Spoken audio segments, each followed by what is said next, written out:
Haleluya, haleluya, haleluya. Puji Tuhan, Bapak Ibu sekalian. Mari sama-sama kita satu di dalam doa. Kita fokus kepada Tuhan. Kita mau KDF ya Bapak Ibu. Kita mau kumpul, doa dan juga fokus ya. Oke. Kita satu dalam doa ya Bapak Ibu. Bapa kami di dalam sorga, dikuduskanlah namamu, datanglah kerajaanmu, jadilah kehendakmu di bumi seperti di sorga. Berikanlah kami pada hari ini makanan kami secukupnya, dan ampunilah kami akan kesalahan kami, seperti kami juga mengampuni orang bersalah kepada kami. Dan janganlah membawa kami ke dalam pencobaan, tetapi lepaskanlah kami daripada yang jahat.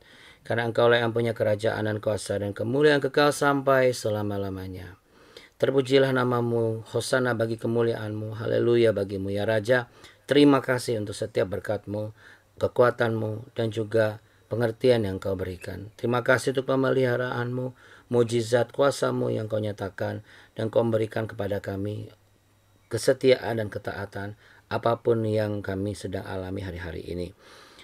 Tuhan, kami berdoa, bersepakat bersatu hati untuk mendoakan yang sakit, yang sedang lemah, yang sedang berbeban berat. Tuhan, berikan kesembuhan, baik bagi untuk anak-anak kami, untuk cucu-cucu kami, baik Alden, Talia, untuk Agatha dan Aurelia, cucu dari Buduma, dan juga mungkin juga ada dari anak dan cucu yang lainnya dari keluarga kami yang sedang tidak sehat.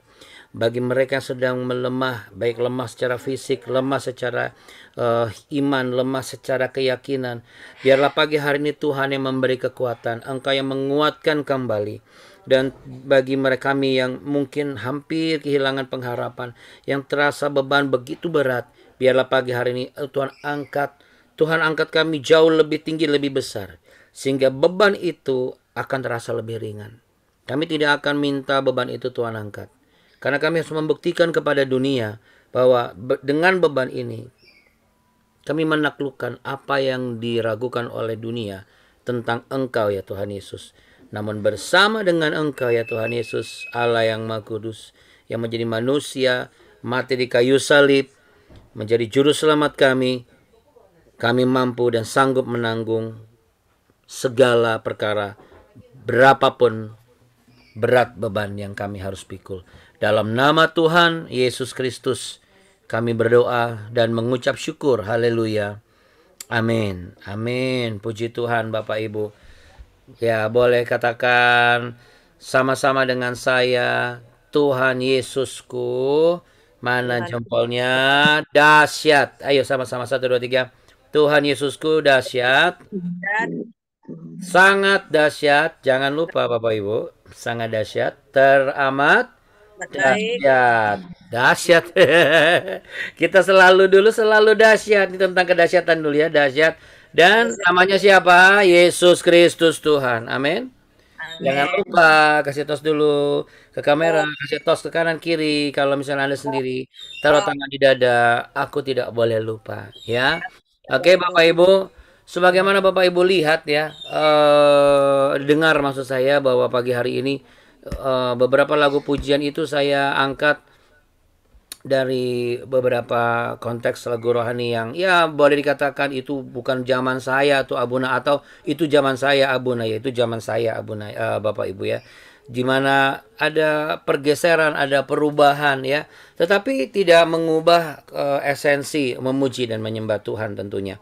Namun kalau kita bicara mengenai gaya penyampaian, lalu kemudian pembawaan, pesan yang disampaikan, lalu kemudian intisari yang ada di dalam pujian penyembahan itu tetap ada ya Bapak Ibu, baik itu di zaman kidung jemaat, lalu kemudian baik itu di zaman-zaman pop rohani pertama kali berkembang, lalu kemudian gospel music juga berkembang ya, lalu ada penyembahan di sana, ada worshiping di sana, dan sampai kepada hari ini, sehingga dari satu pujian dan satu penyembahan bisa membuat satu dan dua hal yang tadinya terjarak menjadi tidak terjarak ya Bapak Ibu.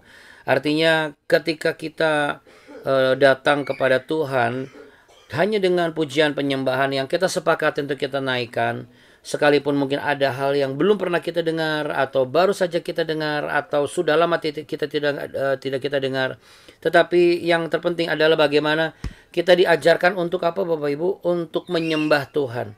Nah, pagi hari ini Bapak Ibu, tepatnya di minggu ini, di hari ini ya, saya mendapatkan dari tadi malam, tepatnya saya mendapatkan ada 3 huruf ya Bapak Ibu, ada KDF ya Bapak Ibu. Yang K-nya itu adalah komitmen, doa, dan fokus. Tapi kalau KDF, Bapak Ibu yang sudah pernah datang ke Holy Land pasti sudah tahu. KDF itu adalah apa? Kumpul, doa, dan foto ya. Doa dan foto. Kumpul, dengar, dan foto ya. Nah, tapi kalau untuk apa namanya, pagi kali ini untuk bulan ini apa sih Abuna? Ya saya dapat KDF kebetulan karena tanggal, bukan kebetulan. Tuhan izinkan tanggal 22 April mendatang, di masa Lebaran, Tuhan izinkan saya untuk menjadi gembala rohani di selama 13 hari di perjalanan ziarah bersama Nazaret, yaitu kalau bulan lalu kan grup Bapak Ibu setiap bulan kan beda-beda pesan Tuhan ya. Nah, kalau bulan lalu rekomitmen. Nah, kalau bulan ini itu bicara mengenai KDF ya, yaitu kumpul, doa, fokus ya Bapak Ibu. Ya, tapi yang pasti Bapak Ibu, biarlah setiap pagi kita mau kumpul sama-sama, kita mau dengar juga sama-sama dan doa, dan kita juga fokus hanya kepada Tuhan. Nah, namun apa yang membuat kita suka tidak fokus? Perasaan. Nah, perasaan kita bagaimana? Nah, mungkin dengan pujian ini bisa mewakili dan bisa menjadi satu pengalaman apa bersama dengan Tuhan ya Bapak Ibu. Saya akan mulai share kepada Bapak Ibu semua, dan semoga Bapak Ibu bisa mengikuti sambil Bapak Ibu meresapi sebelum kita akan melanjutkan di pembahasan Yosua pasal yang ke-15, dan besok kita akan sejenak berhenti dulu, tidak membahas Yosua 15 nih Bapak Ibu. Kita mau bahas apa? Nah, yang pastinya kita akan bahas sesuatu yang adik kodrati. Nah, jadi ini adalah hari terakhir kita sampai di Yosua 15 dulu. Lalu kita rehat sejenak selama 1 minggu, selama beberapa hari ke depan. Kita akan bahas sesuatu yang sangat penting, tidak kalah penting maksud saya. Lalu nanti hari Senin ya baru kita bahas lagi, lanjut kembali ya. Oke. Nah, Bapak Ibu sekalian, saya mau tampilkan, dan mari sama-sama kita coba resapi. Saya akan mulai share. Semoga yang di handphone tidak panik, semuanya bisa ya, memang ada beberapa kali ada yang keluar masuk, nggak ada masalah ya Bapak Ibu ya. Oke, saya minta izin untuk yang saya jadikan co-host membantu saya untuk membantu barangkali Bapak Ibu kalau yang belum di mute bisa di mute, bantu di mute supaya suaranya tidak bocor kemana-mana. Nanti baru kita sama-sama bisa ya. Puji Tuhan ya. Oke.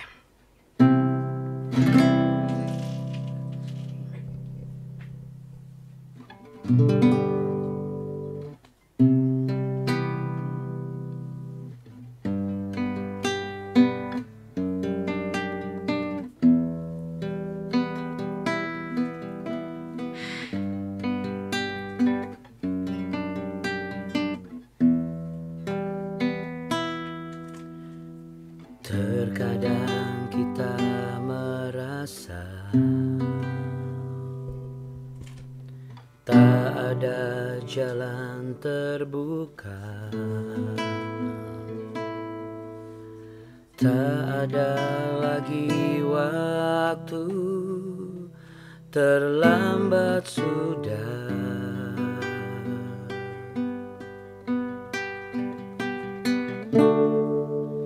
Tuhan tak pernah berdusta, Dia selalu pegang janjinya. Amin Tuhan. Bagi orang percaya, mujizat nyata.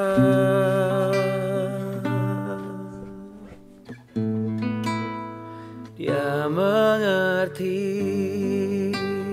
Dia peduli persoalan yang sedang terjadi. Dia mengerti,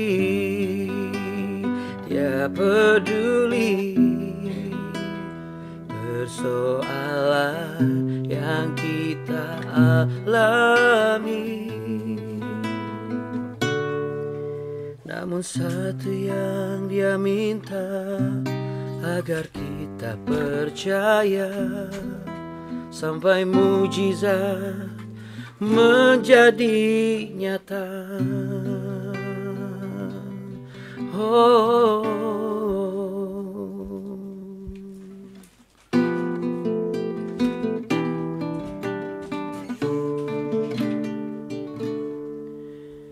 Tuhan tak pernah berdusta. Dia selalu pegang janjinya. Bagi orang percaya, mujizat nyata.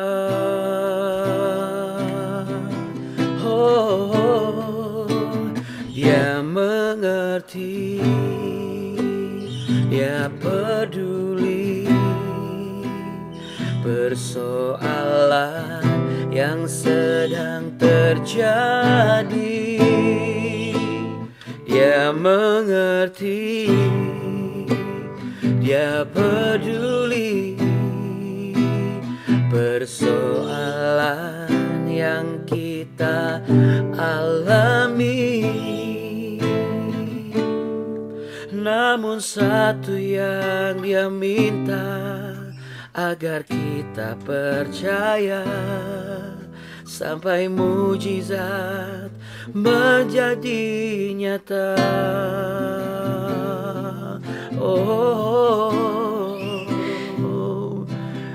Yesus peduli dan mengerti dan pahami yang sedang ku alami, yang sedang ku lalui.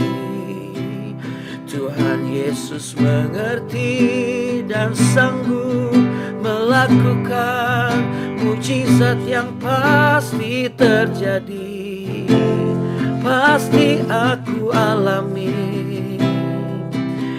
Yang ku perlu lakukan taat dan setia sepenuh hatiku. Haleluya,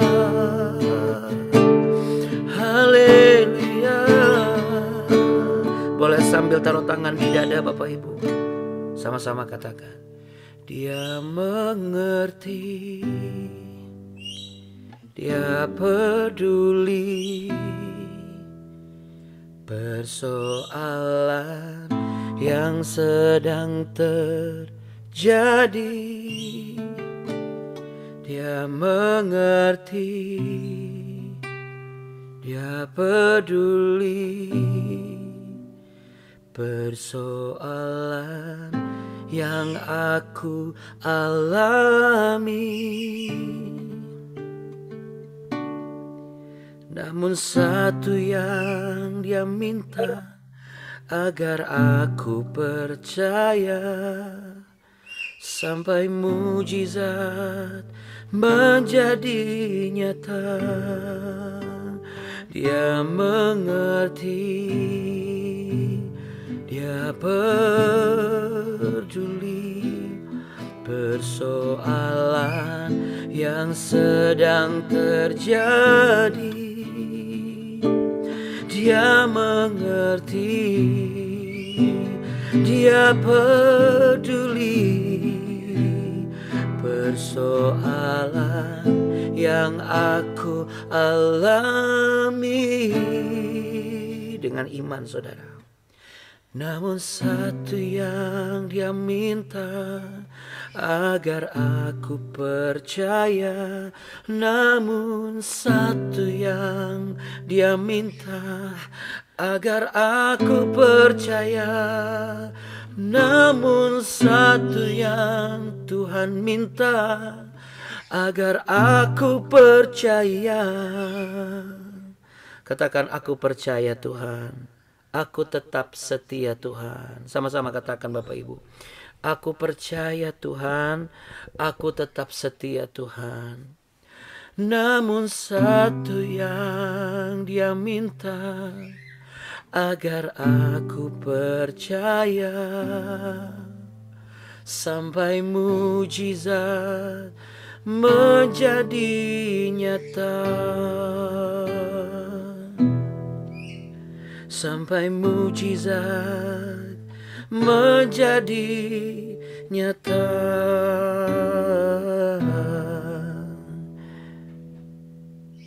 Sampai mujizat menjadi nyata.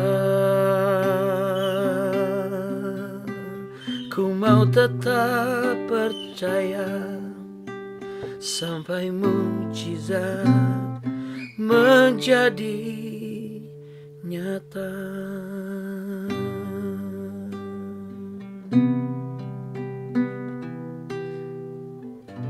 Kita beri tepuk tangan untuk Tuhan kita yang setia, Bapak Ibu. Haleluya. Katakan amin, Bapak Ibu sekalian. Amin. Haleluya. Baik, Bapak Ibu yang terkasih, shalom dan puji Tuhan ya Bapak Ibu sekalian. Saya percaya Bapak Ibu, usaha Bapak Ibu sama seperti usaha mama saya nih, keluar masuk terus ya, karena mungkin sinyalnya ya. Tapi nggak masalah ya Bapak Ibu. Yang penting kita usaha ya Bapak Ibu sekalian ya. Katakan sama-sama usaha. Ya sama seperti halnya ini gitar ya. Ini gitar sebenarnya pagi ini ya Bapak Ibu ya. Tadi malam sudah saya siapkan, sudah saya stem, kendor lagi Bapak Ibu. Rupanya kendornya tuh karena apa? Ketika saya masukkan ke dalam casing. Casing itu kan casing handphone ya. Harusnya kan dia bisa melindungi, logikanya gitu kan. Ternyata malah kegeser terus jadi agak turun sedikit. Nah mau nggak mau, masa saya berhenti dulu? Ya kita lakukan saja dulu ya kan.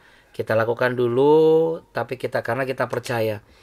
Pertemuan kita ini kan tidak ditentukan oleh betapa megah dan betapa hebatnya atau betapa indahnya alat yang kita pakai, tetapi ditentukan oleh apa Bapak Ibu? Ditentukan oleh KDF-nya Bapak Ibu. Apa KDF-nya? Yang pertama adalah kita sudah ngumpul, berarti apa? Komitmennya. Yuk sama-sama katakan, komitmen. D-nya apa Bapak Ibu? Tentu doa, ya. Nah, F-nya apa? F-nya tetap fokus. Nah, Bapak Ibu sekalian, sebenarnya ini adalah cara saya untuk memberikan satu presentasi. Kehidupan kita itu tidak jauh seperti ini ya Bapak Ibu ya. Ada suami, istri, ada anak, ada nanti cucu, lalu ada cicit kalau dikasih usia panjang, lalu ada buyut, ya. Lalu kemudian ada di organisasi ada apa? Ada gembala, ada wakil gembala, ada dekan, ada teman satu komsel ya. Kemudian ada orang-orang yang harus kita jangkau, dan juga ada apa lagi? Ada orang-orang yang harus kita bina. Lalu apa lagi hidup kita? SD, TK, SD, SMP, ya, SMA, mungkin ya, kuliah, mungkin ya.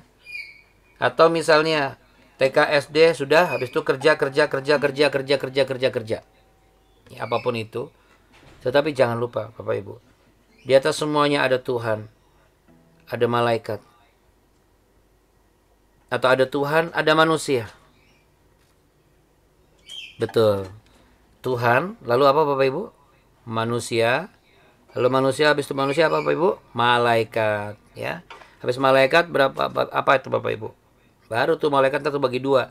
Ada malaikat yang durhaka yaitu Lucifer, yang dikatakan iblis dan setan, dan juga malaikat yang setia. Lalu ada apa? Ada dunia Bapak Ibu, tapi juga selain dunia ada apa lagi? Ada akhirat. Ya. Semua ini harus terbungkus rapi sebagai satu kesatuan yang menghasilkan nada yang sumbang atau nada yang indah. Tentu nada yang indah ya Bapak Ibu ya sekalian. Jadi penting sekali ketika kita menyadari kehidupan ini bukan cuma tentang bagaimana saya itu bahagia saja.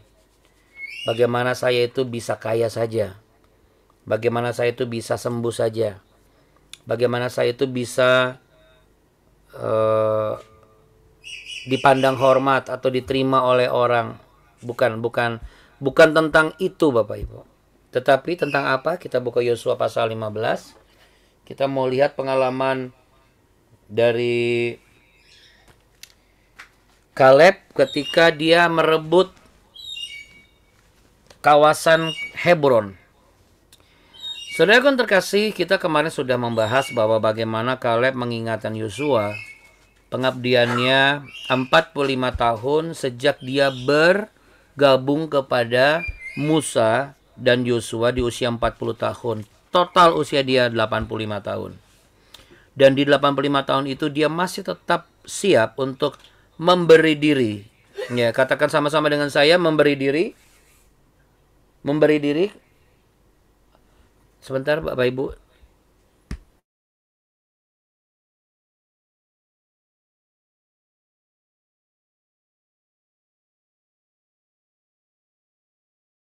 Ya, nggak apa-apa Bapak Ibu ya. Saya cuma hanya memastikan keadaan istri saya baik-baik saja. Ternyata sehat, puji Tuhan. Ya, jadi Bapak Ibu saya ulangi sekali lagi ya. Ya tadi soalnya ada bunyi gitu, saya pikir kenapa gitu ya. Makanya ya, jadi 85 tahun lalu meminta untuk mendapatkan sesuatu. Ada banyak orang yang minta seperti ini. Tetapi tidak semua orang bisa seperti Kaleb. Apa yang bisa kita sampaikan sekali lagi? Saya ingatkan ya Bapak Ibu ya. Kaleb itu di ayat di Yosua pasal 14 ayat 8, 9, 10 ya. Sampai di ayat yang ke-14, baik dirinya sendiri dia berani mengatakan bahwa aku mengikuti Tuhan sepenuh hatiku. Lalu kemudian orang di sekitar dia juga mengakui dia seperti itu. Dan orang ketiga pun juga mengakui seperti itu. Ini sama seperti ketika kita datang ke dokter. Lalu dokter kasih opini yang pertama, kita nggak yakin, kita kasih opini yang kedua. Kita nggak yakin, cari lagi dokter yang ketiga. Lalu dokter yang ketiga, satu ini kasih opini yang sama. Nah, seperti itu ya kehidupannya. Apakah serta-merta akan diberikan langsung secara mudah? Tidak. Rupanya tetap ada harga yang harus dibayar.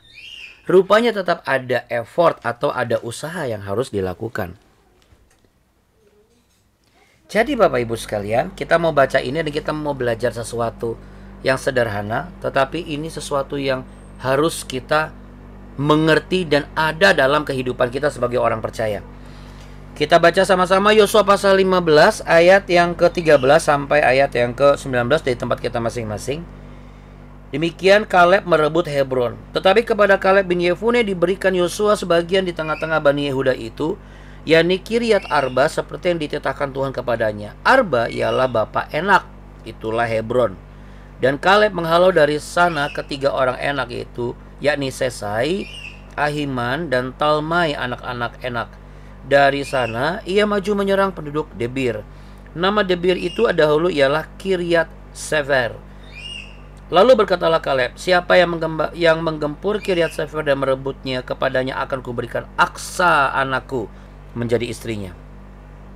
Dan Otniel, nama saya, Otniel anak Kenas saudara Kaleb merebut kota itu. Yes. Lalu Kaleb memberikan kepadanya Aksa anaknya menjadi istrinya. Ketika perempuan itu tiba, dibujuknya suaminya untuk meminta ladang kepada ayahnya, maka turunlah perempuan itu dari keledainya. Lalu berkatalah Kaleb kepadanya, ada apa? Jawabnya, berikanlah kepadaku hadiah. Telah kau berikan kepadaku tanah yang gersang. Berikanlah juga kepadaku mata air. Lalu diberikannya lah kepadanya mata air yang di hulu dan mata air yang di hilir. Oke. Ya, ada dua kata di sana, tanah gersang atau sama dengan tanah tandus. Dan juga apa Bapak Ibu? Mata air.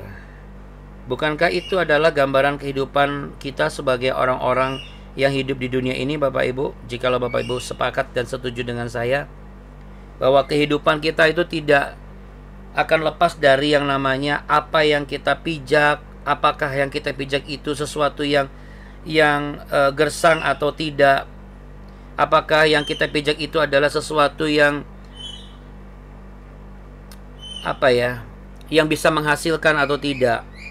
Kalau kita lihat di sini, lokasi huni dari suku Bani Yehuda ini di setiap kaumnya nggak sama yang kita baca kemarin.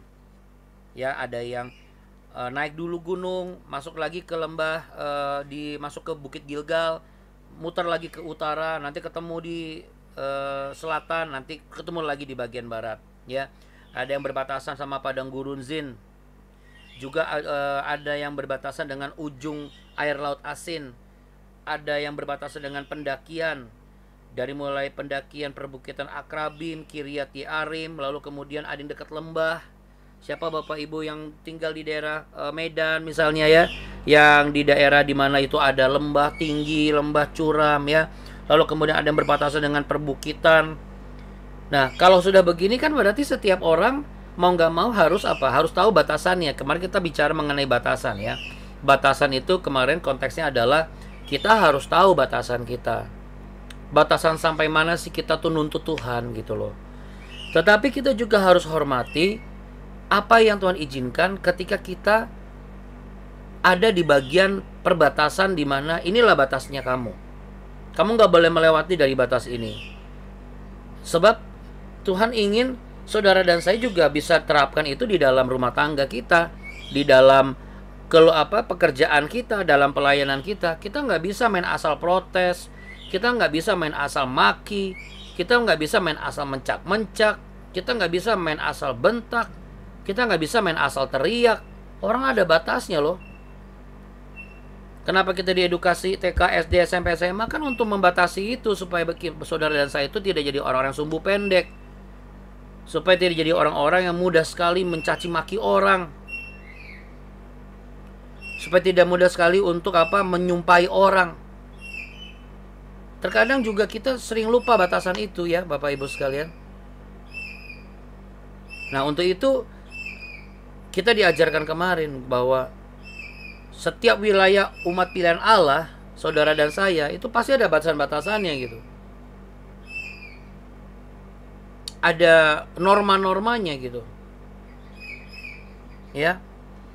Dan ketika kita dibatasi bukan berarti kita nggak bisa berkembang. Justru di setiap perbatasan pasti ada wilayah-wilayah yang Tuhan izinkan itu akan menjadi wilayah yang potensial. Sebagai contoh nih, ini sebelum kita masuk kepada tanah tandus ya, orang-orang yang tinggal di daerah perbukitan, orang-orang sama tinggal di daerah nelayan, yang di daerah pantai kan terbatas mereka. Apa yang terbatas ya Bunda? Terbatas mereka nggak punya tanaman lain selain kelapa, setahu saya, sama bakau. Karena itu yang paling mudah sekali ditanam. Mereka nggak punya lagi tanaman selain itu. Kalau mereka mau punya ladang jagung, mereka mau punya perkebunan, mereka harus jalan dulu cari perbukitan yang agak tinggi. Mereka cari tanah yang benar-benar bisa ditanami oleh benih jagung, oleh buah-buahan, baru mereka punya. Tapi kan mereka harus jalan dulu. Artinya mereka harus benar-benar bisa tahu sampai batas mana nih tanah ini bisa ditanami. Kalau enggak, ya mereka nggak bisa paksain kan. Orang yang tinggal di daerah dekat laut nggak bisa maksa saya mau jadi petani jagung, petani padi, nggak bisa. Walaupun dia punya iman, dia rajin berdoa, tetap nggak bisa karena dia nggak ngerti batasannya. Makanya setiap orang-orang yang tinggal di dekat pantai, sekalipun mereka itu terbatas bisa ke pasar, jarang ke mall, tapi mereka bisa memaksimalkan potensi yang ada di situ. Apa? Mereka bisa punya usaha perikanan. Mereka bisa melaut dan mencari ikan. Boleh jadi bajunya itu biasa-biasa saja. Kita nggak pernah tahu depositonya bermiliar-miliar kan? Amin. Amin. Saya percaya kok Tuhan adil buat mereka. Makanya kita jangan terlalu mudah sekali menganggap bahwa oh ini baju lusuh, mukanya orangnya ini kere, nggak punya apa-apa. Ya ampun, Bapak Ibu mau tahu nggak, bos kelapa sawit bajunya biasa aja, bolong-bolong, tapi bisa tuh bawa pergi anaknya, cucunya, dandanan biasa aja. Celana bukan celana yang bermerek, celana bahan mungkin belinya di pasar Senen. Tapi bukan berarti kita semua harus seperti itu, enggak. Saya mau bicara mengenai begini. Seringkali kita terkecoh dan kita membatasi cara pandang kita dan penilaian kita, dan juga kita terapkan dalam kehidupan kita sendiri. Kita selalu bertolak ukur kepada apa yang ada di depan kita, apa yang ada di sekeliling kita. Oh, trennya lagi begini. Oh, ini bajunya lagi begini. Oh, modelnya kayak begini. Padahal ada yang lebih penting dari itu. Sebelum kau pikirkan belanja untuk tren, untuk teknologi, untuk apa, pikirkan masa depanmu. Jangan sampai engkau habiskan uangmu untuk belanja demi supaya engkau tidak dikatakan kuno, demi engkau tidak dikatakan ini tuh dan sebagainya. Sekarang coba Bapak Ibu, ada dua kemungkinan. Kita berusaha dengan menjual semua aset kita sambil kita berdoa, atau kita benar-benar total berserah sama Tuhan. Tuhan bisa bekerja di dua hal. Jikalau kita mengerti sampai mana batas kita, berarti kita harus berhenti. Bukan berarti kita tidak boleh berusaha. Tapi kita juga harus tahu betul environment kita tuh seperti apa sih, lingkungan kita seperti apa. Sama seperti nelayan tadi, sama seperti petani kelapa sawit tadi, sama seperti orang-orang yang tinggal di kota. Ketika Aksa dijadikan sebagai istrinya Otniel, ya istri saya kan namanya Kartika ya. Ini kan Otniel beda gitu. Aksa minta, jangan kasih ini dong. Kamu kasih saya semuanya wilayah, tapi ini, waduh, ini Kiryat Arba ini bagiannya ini tanah yang gersang, Pak. Gitu ya ngomongnya ke si bapaknya, ke si Kaleb. Tukar dong. Tapi saya minta yang ada mata airnya. Perhatikan, bisa saja Aksa itu minta sama bapaknya, boleh nggak tukar? Tapi saya minta pokoknya tanahnya subur, ya. Pokoknya aku mau tanahnya subur. Beda loh. Aksa tidak minta tukar tanah sama ayahnya. Dia cuma apa? Pak, itu tanah yang papa kasih itu tanahnya gersang loh. Dah. Tapi dia malah bisa begini, boleh nggak aku minta bagian yang lain yang ada itu loh, yang ada mata airnya.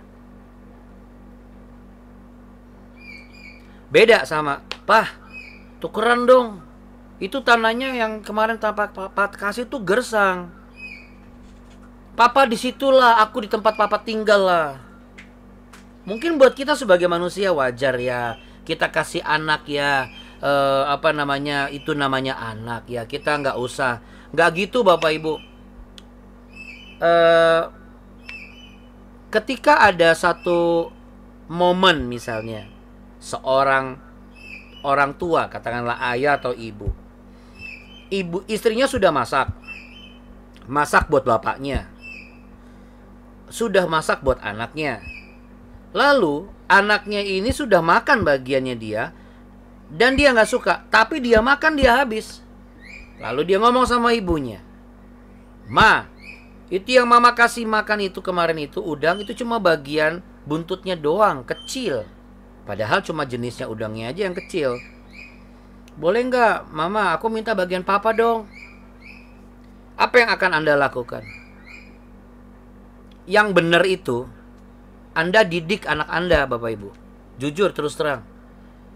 Mungkin kalau zaman dulu ngatakan, udahlah buat anak, apa sih yang kita harus berikan? Bapak Ibu percaya, kita sedang membuat anak kita itu menjadi pribadi yang tidak baik.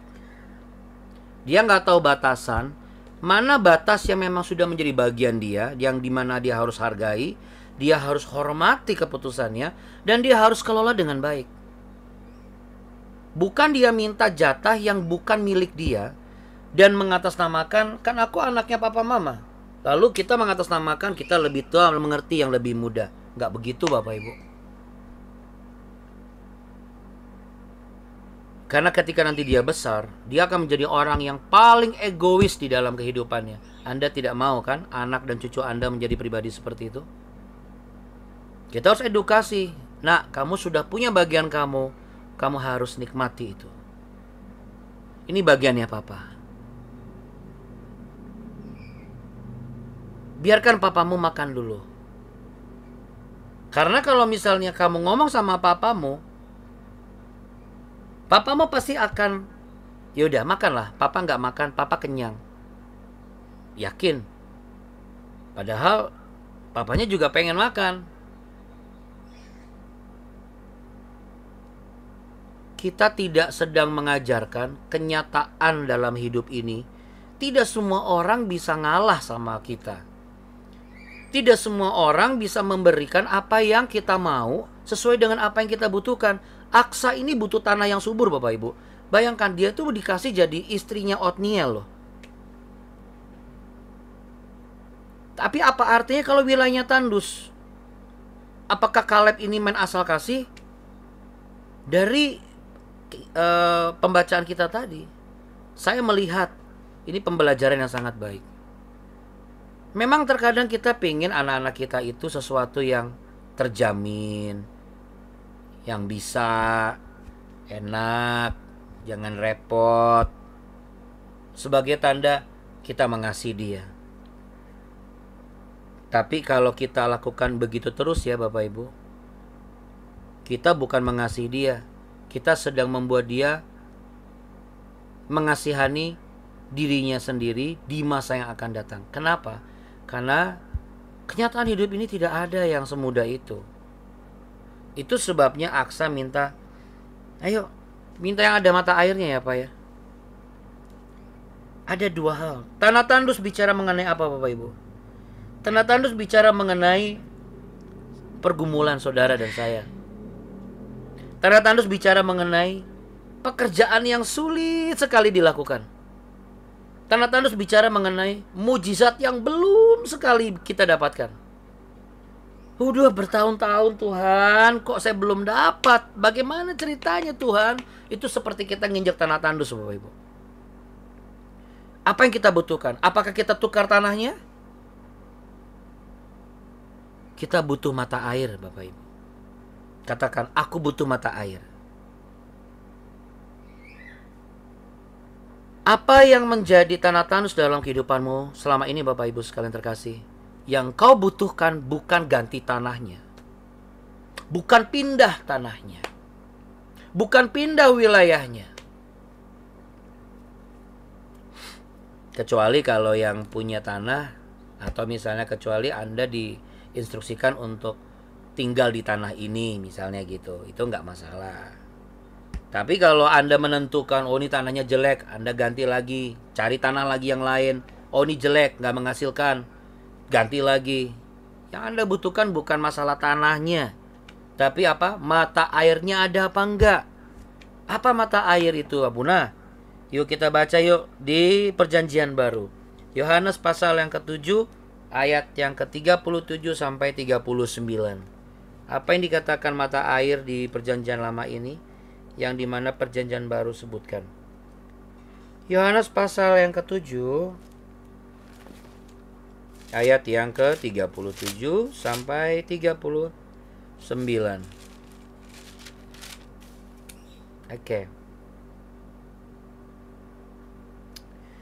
Oke Bapak Ibu, perikopnya adalah air sumber hidup. Ya, kita baca. Dan pada hari terakhir, yaitu pada puncak perayaan itu, Yesus berdiri dan berseru, barang siapa haus, baiklah ia datang kepadaku dan minum. Barang siapa percaya kepadaku, seperti yang diperkatakan oleh kitab suci, dari dalam hatinya akan mengalir aliran-aliran air hidup. Yang dimaksudkannya ialah roh yang akan diterima oleh mereka yang percaya kepadanya. Sebab roh itu belum datang karena Yesus belum dimuliakan. Pada saat itu Yesus belum dimuliakan, artinya apa? Yesus belum mati di kayu salib. Ya. Air sumber hidup, Bapak Ibu bisa lihat daerah, bagi Anda yang perginya 13 hari pasti bisa melihat ini. Mesir, Israel, Jordan. Mesir, Israel, Jordan, kontur tanahnya sama. Batunya pun sama. Pegunungan yang ada di Sinai dan pegunungan yang ada di Kiryat Arba atau di bagian Haifa dan juga di bagian yang lain itu sama semua, termasuk di perbukitan Jordan sampai kepada Gunung Tabor, sama. Bapak Ibu, yang membuat itu bisa subur adalah hal yang pertama, Secara ilmu sains, karena di bawah tanah itu ada apa? Ada aliran air satu. Atau jikalau tidak ada aliran air, seperti yang dilakukan oleh Israel. Betul, selatan itu tidak subur yang bagian utara. Tetapi dari selatan sampai utara, itu kalau Bapak Ibu perhatikan, di pinggir setiap jalan itu ada pipa segini Bapak Ibu, sama selang. Dan di setiap selang itu dikasih bolongan selubang diameternya paku. Paku yang biasa sekecil itu. Yang kecil, paku kecil. Apa sih Abuna? Dari situ keluar tetesan air. Bukan semprotan air loh, tetesan air. Dalam sekian menit netes airnya satu tetes. Tes. Betul, tanamannya tidak basah. Semua kayak kita nyiram di bagian pemukiman elit. Tetapi Bapak Ibu, itu yang membuat dari selatan sampai utara, barat dan timur Israel, semuanya subur. Gak ada yang kering, gak ada yang tanah semua atau batu semua. Pasti ada tumbuh-tumbuhan. Bahkan di bagian tembok-tembok pinggir jalan pun juga muncul tumbuh-tumbuhan dan pohon. Ya, kenapa? Karena kita tidak bisa pungkiri di mana ada air, pasti ada kehidupan. Setiap manusia, hatinya itu seperti tanah tandus jikalau tidak memiliki Yesus. Sekalipun dia lahir sebagai Kristen, tetapi ketika apa yang diharapkan belum terwujud, terkadang itu membuat dia menjadi orang yang undur percaya dari Yesus. Kekecewaan, kesedihan, kedukaan dan hal-hal yang lainnya, kegagalan secara manusia, itu kalau kita tidak hati-hati, itu cara dunia untuk membuat Tuhan, ngapain kamu ikut Yesus? Ngapain kamu percaya? Padahal seringkali kita lupa, penyebab-penyebabnya kan banyak. Mungkin karena kita dulu, kehidupan kita belum menjaga dan terjaga. Betul nggak Bapak Ibu? Ketika misalnya, kenapa ya saya begini? Kenapa ya kok saya mengalami ini? Coba ingat baik-baik. Jangan lihat sekarangnya. Jangan lihat sekarangnya lalu menuntut Tuhan Yesusnya. Tetapi lihat belakangnya. Zaman SMP kita dulu makannya kayak gimana? SMA pergaulan kita modelnya kayak apa? Belum lagi masalah pergaulan kita di masa-masa kuliah. Seperti apa kita? Apa yang pernah kita perbuat? Apa yang pernah kita lakukan? Kenakalan sejauh mana yang pernah kita lakukan? Jenis minuman apa yang pernah kita konsumsi? Sejauh apa kita pernah melanggar norma-norma kebenaran dan kebajikan? Jangan lupakan itu.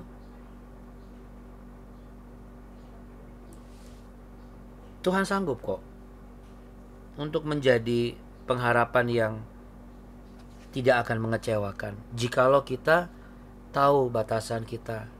Oke, berarti memang Tuhan masih kasih batasan seperti ini.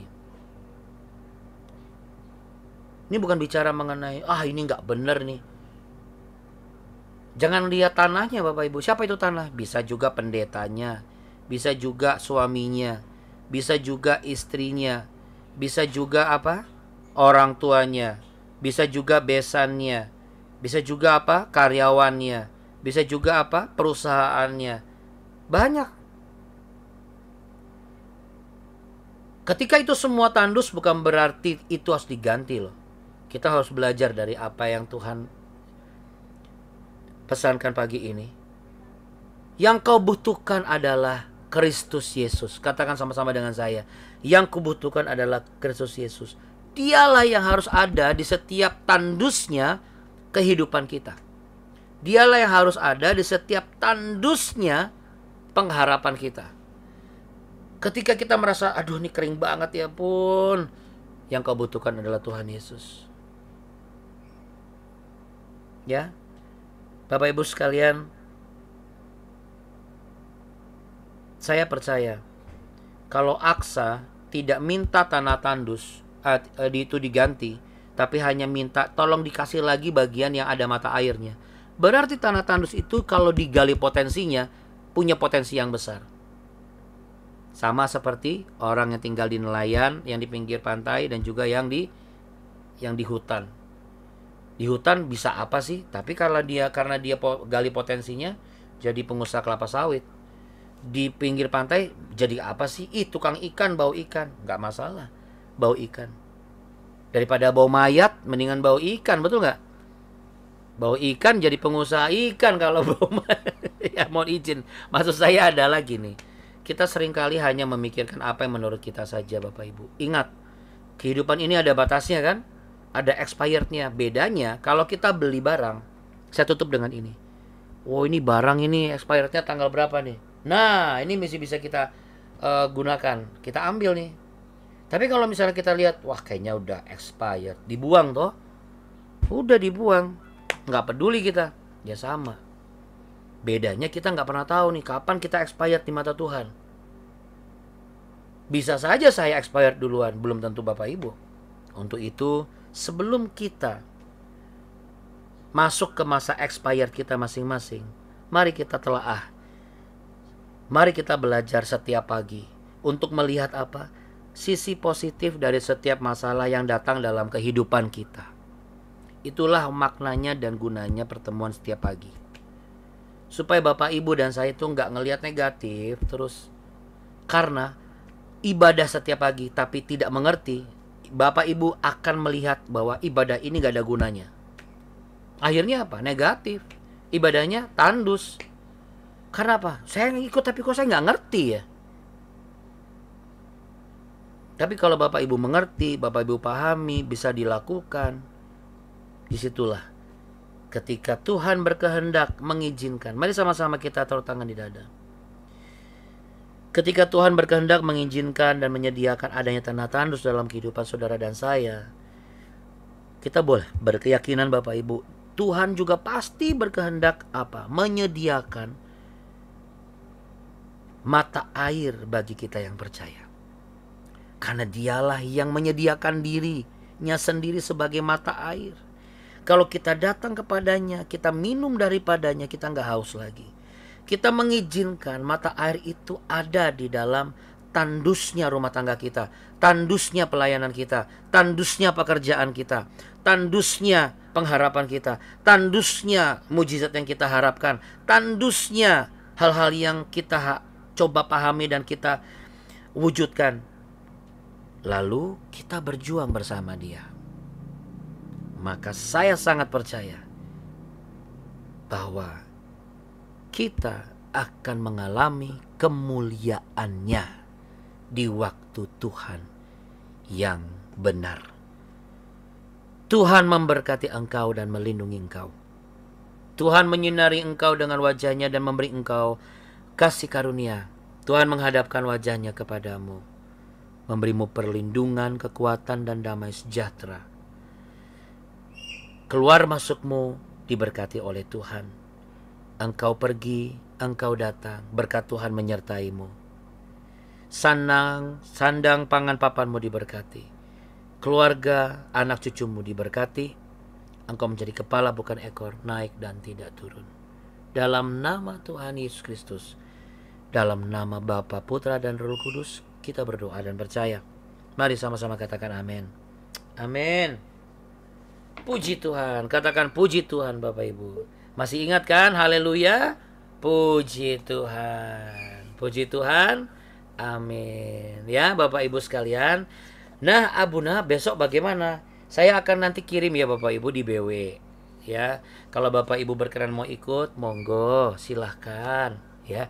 Ikut apa Abuna? Ikutan yang Tuhan programkan buat kita. Kita belajar membatasi diri Bapak Ibu. Ya, jadi mulai besok sampai di hari Minggu kita belajar membatasi diri ya. Membatasi apa? Ya membatasi kalau makan jangan nambah terlalu banyak Bapak Ibu ya. Jadi makan secukupnya, yaitu sarapan ya secukupnya. Lalu buka ya di jam-jam yang cukup ya. Artinya puasa ya Bapak Ibu. Kita akan puasa Bapak Ibu untuk menyambut apa? Peristiwa yang agung ya, hari Jumat. Hari Minggunya kita akan merayakan kebangkitannya. Nah, selama besok sampai hari Minggu akan ada topik yang berbeda ya. Jadi Bapak Ibu, yang ini kita sampai di sini dulu. Mulai besok sampai Minggu BW hadir dengan topik yang berbeda. Ya, persiapkan diri Bapak Ibu. Bagaimana cara puasanya? Bebas sih Bapak Ibu. Tapi kalau kami biasanya ya Misalnya katakanlah jam 9 terakhir makan malam misalnya, atau jam 8. Nanti bukanya di jam berapa? Kalau saya sih lebih suka sampai semaksimalnya Bapak Ibu bisa, ya. Supaya Bapak Ibu bisa tahu betul push your limits. Kan kemarin saya bilang push your limits, sampai batas mana sih saya sanggup. Tentu dalam hal ini butuh kebijaksanaan dan kebijakan. Kalau dalam kondisi sakit boleh puasa, nggak boleh. Sampai sebatas mana? Ya sebatas yang Bapak Ibu mampu. Jam 10 buka silahkan, jam 9 buka silakan. Anak-anak bagaimana? Saya menyarankan Bapak Ibu harus tega sama anak-anak. Ajarkan mereka puasa, walaupun cuma beberapa jam. Puasa apa Abuna? Nggak cuma makan minum. Puasa pegang handphone. Puasa ribut antara kakak dan adik. Itu kadang-kadang seringkali terjadi ya Bapak Ibu ya. Ya intinya Bapak Ibu sekalian terkasih, kita berharap kalau memang kemarin-kemarin kita mengalami ketandusan dalam beberapa hal, mari kita hadirkan Tuhan Yesus sebagai mata air yang menyejukkan dan membuat Bapak Ibu dan saya mengalami segala kebaikannya. Kita juga bersyukur Bu Christine sudah bisa bergabung. Kemarin sudah kami doakan Bu Christine, biarlah Bu Christine tetap sehat dan bersukacita bersama suami dan juga bersama mamanya. Ya, Bu Christine masih ada nggak Bu Christine? Oh sudah out. Oh Bu Christine, shalom Bu Christine, shalom. Oke Bapak Ibu sekalian, sebelum kita berpisah, kita mau doakan Bu Christine ya. Baik Bapak Ibu yang terkasih, kita satu dalam doa. Ibu, kita berdoa ya. Bapa Surgawi, kami datang bersepakat bersatu hati, kami mengarahkan tangan kami di hadapan-Mu untuk sahabat kami Bu Christine. Sekalipun mungkin ada yang baru bertanya-tanya, siapa ini Bu Christine? Aku belum kenal, tetapi biarlah kami sebagai calon sesama warga surgawi nanti, ini bukan tentang perkenalan, tapi bagaimana persepakatan hati bahwa kiranya Engkau yang akan menjadi mata air kesembuhan dan pemulihan di dalam tubuhnya. Engkau berkenan untuk mengalirkan air-air mujizat yang akan membawa pemulihan yang sempurna. Engkau yang akan mendirikan satu pernyataan dalam tubuhnya dari ujung rambut sampai ujung kaki, sampai ke bagian yang dilakukan oleh tim medis, bahwasanya Tuhan yang mengerjakannya, Tuhan yang mengizinkannya itu terjadi, agar Tuhan akan menyatakan segala kebaikannya di waktu Tuhan yang tepat. Tetapi ajari kami juga untuk bisa mengerti sampai batas mana Tuhan untuk aku bisa melakukan apa yang bisa kulakukan. Tetapi aku tidak akan pernah membatasi cara Tuhan bekerja dan menolong. Untuk itu Bapa, biarlah Tuhan memberikan, Roh Kudus menghiburkan, dan Tuhan akan nyatakan. Sebab bagi Tuhan Yesus yang kami sembah, tiada yang mustahil. Oleh bilur-bilur-Mu disembuhkan, dan oleh kuasa-Mu dibukakan, dihidupkan, dan diberikan. Dalam nama Bapa, Putra, dan Roh Kudus. Tuhan sedang menguduskan dan membersihkan untuk disediakan di waktunya Tuhan. Haleluya. Sama-sama katakan amin. Amin. Mantap. Sama-sama Ibu Christine. Salam buat Bapak dan juga Ibunda di sana. Baik Bapak Ibu, selamat bekerja. Sampai jumpa besok pagi ya. Jadi gitu ya Bapak Ibu, intinya. Terus puasa apa lagi ya? Kalau makan babinya jangan kebanyakan, dikurangi sedikit gitu. Tapi dikurangi babinya, tambahin sapinya. Oke, Pak Juswan, Tuhan berkati Pak Juswan juga. Pak Ibu di rumah. Selamat pagi. Juga Pak Charles, Bu Ane. Tuhan berkati juga. Sama-sama. Iya, Bu Yani, Bu Mei, Bu Christine, Bu Demi, Bu Dian, Pak Yosep, Bu Nancy dan Pak Jusman, Bu Mei, Bu Bidan, Bu Ida, lalu ada Bang Sandro, Bu Teresia, salam buat Pak Yongki ya Bu. Juga untuk Bu Irma, salam buat Kak Samuel. Pak Evan, salam buat Bu Jessica. Bagaimana prosesnya juga Pak Bu Risma, juga Pak Juli dan Bu Eli. Tetap semangat, tetap sehati ya. Juga Bu Olivia Kabi, juga untuk Oma Dora, Ibu Leli, Abuni, juga untuk Sebentar, siapa lagi nih? Bu Biho. Untuk mama saya nggak bisa join, berarti masih di jalan beliau ini. Mama saya lagi touring Bapak Ibu. Touring daerah Jawa. Oke, kira-kira demikian. Ya, Bapak Ibu, sama-sama. Sampai jumpa besok pagi ya. Ya, Sama-sama, Tuhan berkati ya. Sehat, sehat, sehat. Diberkati. Amin. Jangan kasih kendor. God bless. Bye. Makasih ya Buna. Terima kasih, Buna. Ya, sama-sama. Bye.